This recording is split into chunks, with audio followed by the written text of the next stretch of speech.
السلام عليكم. معكم الشيف ابو ابراهيم من غزه. اليوم يا جماعه احنا في خيم.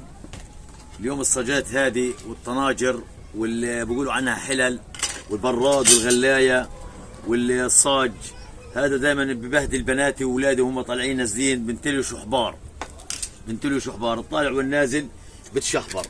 الصاج كله شحبار، هذا اللي بنخبز عليه، بنحط اوقات عليه خبز هيك، يعني زي بيقولوا عنه خبز صاج.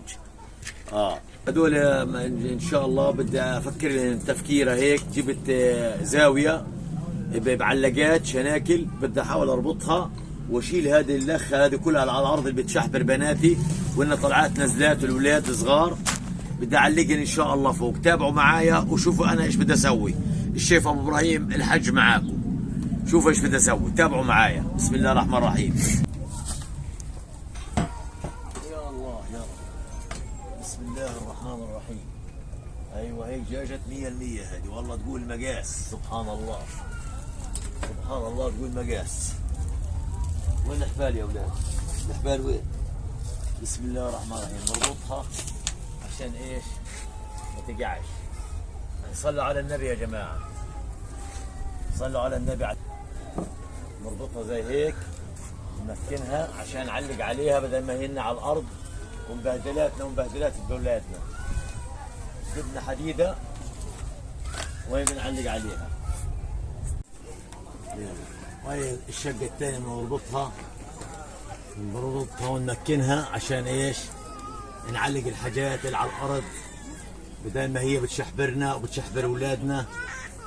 ان شاء الله رب العالمين هيك تمام. هيك ربطناها من الشقتين. لقيت. تابعوا معايا يا جماعه، تابعوا معايا. بسم الله. هي هذا هان وهي هذا هان، ما شاء الله يا صلاة النبي. هيك اريح للتعليم. هيك الاغراض انشالت عن الارض وتعلقت. يا بسم الله يا رب. تمام. وهي هذه الطنجرة هان محلة. هذه بنحطها جوا هان عشان فيش لها علاق مسمار زي هيك. وهي هذا الصاج كمان بنعلقه هان.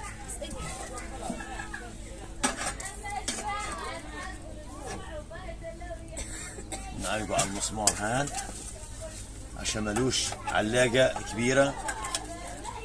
يا بسم الله يا رب. بنجيب كمان الطنجرة هذه، بدل ما هنا على الأرض نعلقهم فوق. وهيك ريحنا البنات وريحنا الأولاد. صار الشغلة هيك معلقة، كل حاجة اسمها عليها شحبار وتحت النار صرنا نعلقها فوق. ريحتنا وريحت أولادنا، الحمد لله رب العالمين. فأنا عملتهم شلتهم عن الأرض عشان الصغار والأطفال والبنات ما يتبهدلوش من الشحابير. أقل ما أمسك حاجة إيديها بتشحبرين أو عينها بتشحبرين، مش ملاحقين إيش نغسل ونعمل. فعلقناهن فوق، وإن شاء الله تكون الفكرة عجبت الكل، والكل عنده واحد زي هيك شحابير يرفعهن عن الأرض، عن الصغار وعن الأطفال وعن البنات. فكرة يعني الحمد لله تمام ممتازة جدا.